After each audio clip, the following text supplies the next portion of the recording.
Gorana, I wonder how much responsibility Europe needs to bear for this particular invasion, or not even stopping Russia, shall we say. I want to take you back to 2008, where there was no real action against Russia when Moscow invaded Georgia.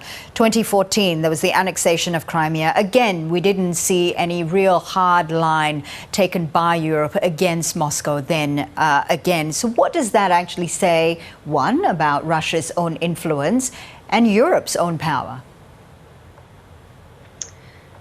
Yes, this is a very, from a scholarly perspective, a question that takes us first to that kind of basic question of what is Europe, right? So if we talk about the European Union, we have to understand that European Union is primarily a normative power, an economic power. It is not a military or security power per se, even though after the 2014 illegal annexation of Crimea and the ensuing war in Donbass in Ukraine, European Union has very much started talking in these sort of geostrategic, geopolitical defense and security terms, and has realized that it needs to become much more autonomous and able to respond in military terms.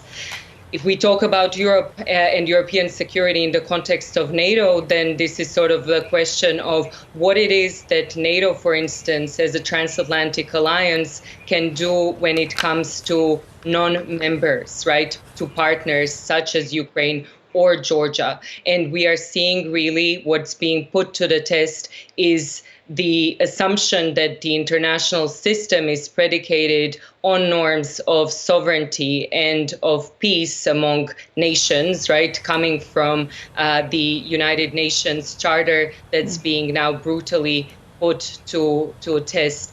And certainly after all of this is done, and again, hopefully sooner and hopefully diplomatically without much more blood being spilled, we are going to see a major sort of revamp and restructuring of European security architecture, one where, as I already mentioned, Germany might have a greater role.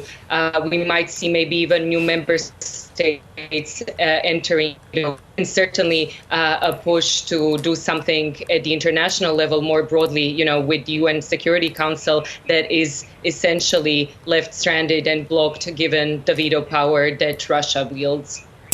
It is fantastic getting your insight. Thank you so much for sharing your views with us this morning on Weekend Breakfast. Dr. Gorana Grgic, there, Senior Lecturer in Foreign Policy at the United States Studies Center. And she's coming to us from Zagreb in Croatia. Thank you. It's been a pleasure. Thank you.